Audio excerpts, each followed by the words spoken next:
బాంబేలో ఎంత ట్రాఫిక్ ఉన్నా ఎవరికి వాళ్ళు ఒకే లైన్ లో పోతారు. సెంటర్ పోతాడు, లెఫ్ట్ పోయేటోడు లెఫ్ట్ పోతాడు, రైట్ పోయేటోడు రైట్ పోతాడు. ఈడ మన దగ్గర లేదు. రైట్ పోయేటోడు లెఫ్ట్ కుంటాడు, ఆయన మోకలు ఇట్లా అని కొట్టేస్తాడు. ఇక యాక్సిడెంట్ కాకుండా ఎట్లయితుందండి? నేను అంటున్నాను, ఇది కూడా కొద్దిగా మీరు తప్పనిసరిగా ప్రజలకు ఎడ్యుకేట్ చేయాలి. ఏ లైన్ లో పోయేటోడు ఆ లైన్ లో పోతే కాదు. ఇంకా ఆటోల సంగతి అయితే చెప్పేది అవసరం లేదు. వాళ్ళకి ఫ్రీ హ్యాండ్ ఎక్కడన్నా వెళ్ళిపోవచ్చు. ముందు పై వెళ్ళిపోతే సరిపోయి. మా పత్రికా మిత్రులను కోరేది ఒకటి ఉన్నదా, క్రైమ్ చేసిన వానికి మీరు ఎక్కువ ఎందుకు చూపిస్తారా బాబు?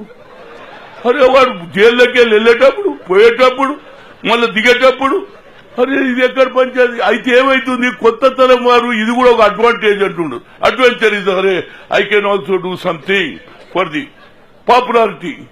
వాడు ఇవి చూసి కూడా క్రైమ్ చేస్తున్నాడండి. మీరు జర తక్కువ చూపించురా బాబు, నిజం చెప్తున్నా. వాడు బయటికి రాగానే వాడు హీరో, వానికి ఫ్రీ హ్యాండ్. హోటల్లో పోతే తిండి ఫ్రీ, పాన్ షాప్ లో పోతే పాన్ ఫ్రీ. పోలీసు వాళ్ళు కూడా సలాం కొడతాడానికి, అన్నా బాగున్నా క్యా అన్నా.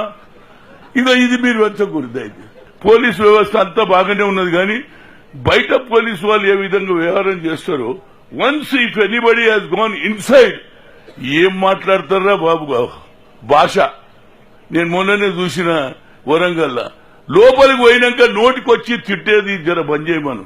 కమిషనర్ గారు మంచిగానే ఉంటారా, బయట ఎంత మంచిగా హనుమంతరావు గారు బాగున్నారా అంటారు. సపోజ్ నేను ఏదైనా ధర్నా చేసినాక లోపలికి పోయినాక మా పరిస్థితి కూడా అదే.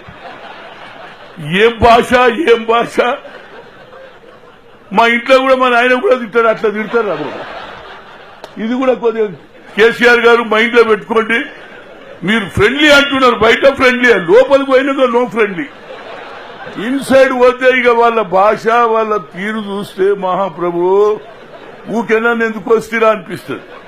కొద్దిగా ఎక్కువ మాట్లాడినా ఏమని అనుకోరు, కానీ సీఎం గారు మాట్లాడితేనే కదండి సీఎంకు తెలిసేది. లేకపోతే అందరు భజన చేస్తే ఎట్లా తెలుస్తుంది?